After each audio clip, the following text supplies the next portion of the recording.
I'm going to give you a few statements from the Sunnah, and I'm going to show you how they've been misrepresented in our modern discourse. One hadith of the Prophet ﷺ says, this is a guide to having a great relationship as a husband and wife. Alright? Number one, the Prophet ﷺ says, إِذَا طَعِمْتَ فَأَطْعِمْهَا. It's usually translated, when you eat, feed her.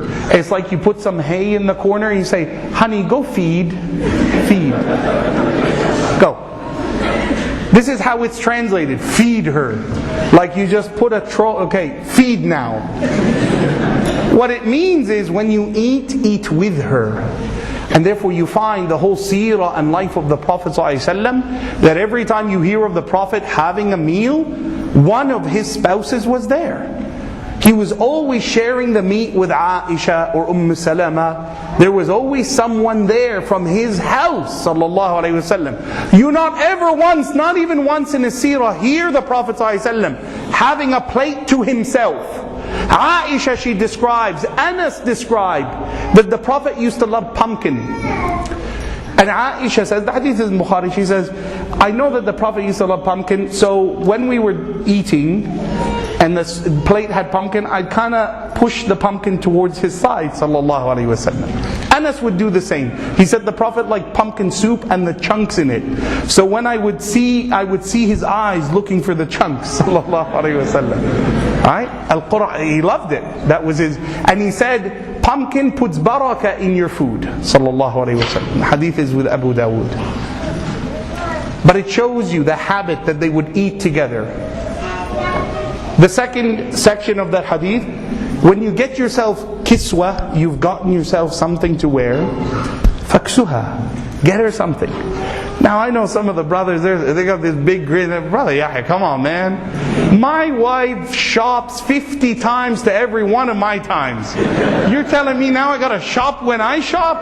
That one measly time, then a miskeen. One time I go shopping, I gotta get her something? Yes, why? Why? Why do you gotta get her something? Because abraku sadaqah, the charity that has the greatest barakah, infaqu rajuli ala ahli, is that a man buys his wife something. See, the sisters are quiet, brothers. They're taking notes. They're like, give me my phone, I want to record this. Brother, are you recording? Make sure you give me a copy. Email that quick. Right? It's true. That sadaqah, there's nothing greater that will put love in the heart. This is the way of Muhammad sallallahu alaihi wasallam. You buy yourself something, don't be that guy who comes home, you got yourself, I know you got yourself 2 shirts and a pants, and you walk in, oh, what did you get? She's not asking what did you get yourself. That's not the question, right? There's more to it than that. What did you get? Including me, right? The kiswa. Ajlisha fi majlisik. Have your wife sit where you sit. Sometimes, you know when you're invited to some brother's house and they go a little bit too far, trying to be more conservative than the Prophet ﷺ, like too conservative, where all of a sudden, the brother meets you, Assalamu alaikum, come on through the front door, mashallah. Sister, go around the back. Be careful of the redbacks, be careful. Yes. Duck, you gotta duck, sister, you gotta duck. Right? All of a sudden, sister, just come around the back. Don't worry, when you go out, you come up, you'll find the kitchen. You'll be in the kitchen. Don't worry. So you ask this polite question. He says, Assalamu alaikum ya akhi. Where the sister's gonna sit? Oh brother, they'll be comfortable. I put the garden chairs in the kitchen. You're sitting on this lounge, mashallah, you're on the couch, you're comfortable.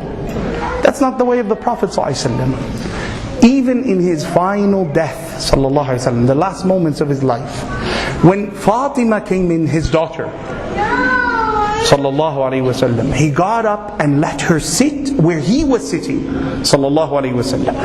This is our way. the wisada, the cushion he was sitting on, he put it for his daughter. He puts it for his wife. He puts it for his companions. And that's why when you hear that Abu Sufyan came to the house of the Prophet, his daughter, and he's about to sit on a cushion, she took it away because he wasn't a Muslim yet. She said, I will never let you sit on the cushion of Muhammad sallallahu alaihi wasallam. It's an honored place. So you tell her, okay, go around. She's in the kitchen. All of a sudden, one of the children comes in the room. The brother gets a bit upset, right? Sisters, he calls his wife. You have to keep the children away. We're solving the Palestinian problem in here. Don't you see? This is important discussions. We have an agenda to meet. You can't have little kids walking into this room. No, you keep them on your side.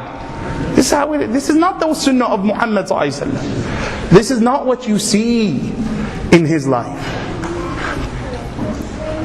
Speak words of love to your wife. Now, brothers are getting frozen stares coming at me. Brother Yahya, take it easy.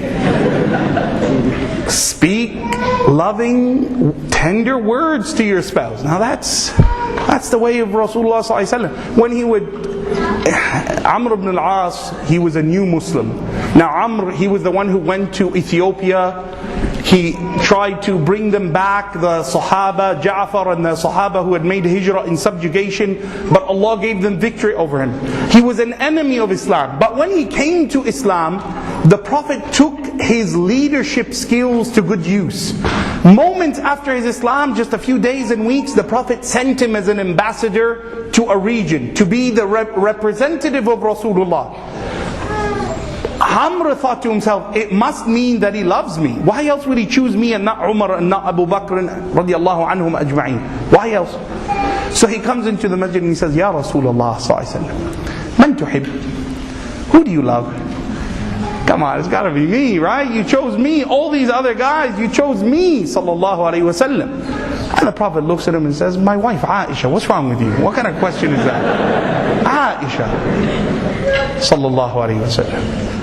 And Amr, he goes, no, of course, لَيْسَ كَذَلِكَ يَا رَسُولَ. I know, of course, it's Aisha. Everyone knows. There's no shyness of the Prophet saying, I love my wife, Aisha. You know, some of the brothers ask him, who do you like? Well, my mother. He's shy to say, his wife, right? Well, I love my kids, brother, my wife, Aisha. So he says, no, from the men, Ya Rasulullah. He says, Abuha, her father, she's still on his mind. He doesn't say Abu Bakr, radiallahu anhu. He says, Abuha, who's there? Aisha still there. The Prophet would sit in his house, sallallahu alaihi wasallam. Hadith is with Abu Dawood.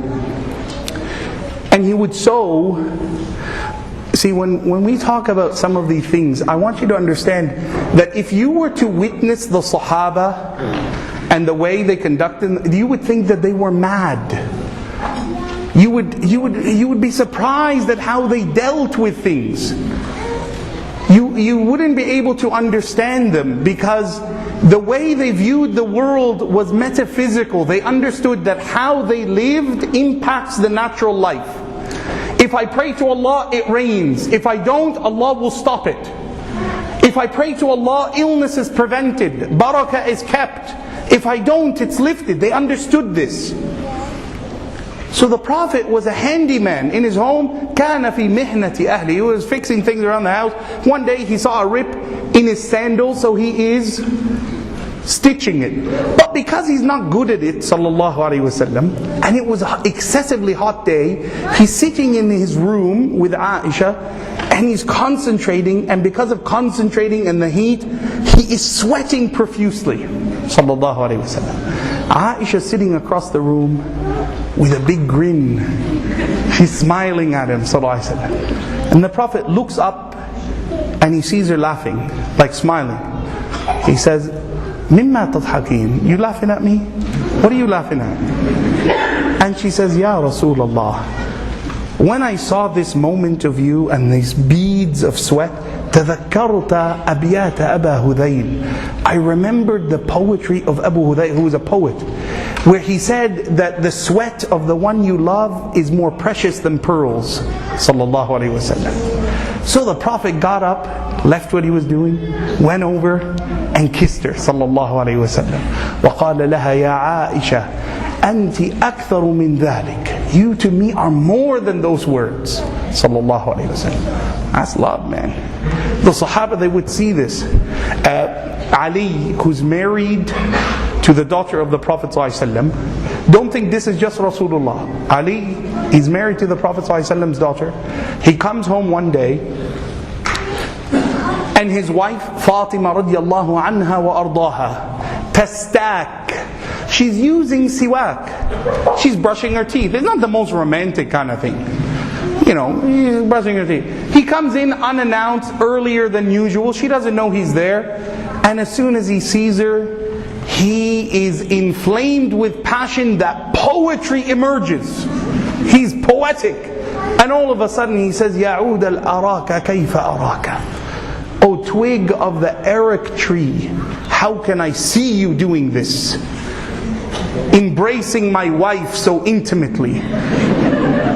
Like he's jealous of a stick. لو كنت رجلا لقتلتك. If you were a man, I would have killed you. Now there's no woman who will hear her husband talk about her toothbrush like that except she's going to love him. That's romance 101. That's like romance beyond romance. Don't tell me Shakespeare. Romeo and Juliet could die and come back and die and come back and they got nothing. This is Ali and Fatima radiallahu anha. This is the Sahaba. So when we talk about the Sunnah, it's not attire, it's demeanor. It's not words, it's actions, it's statements of love and eloquence. This is the house of the Prophet ﷺ.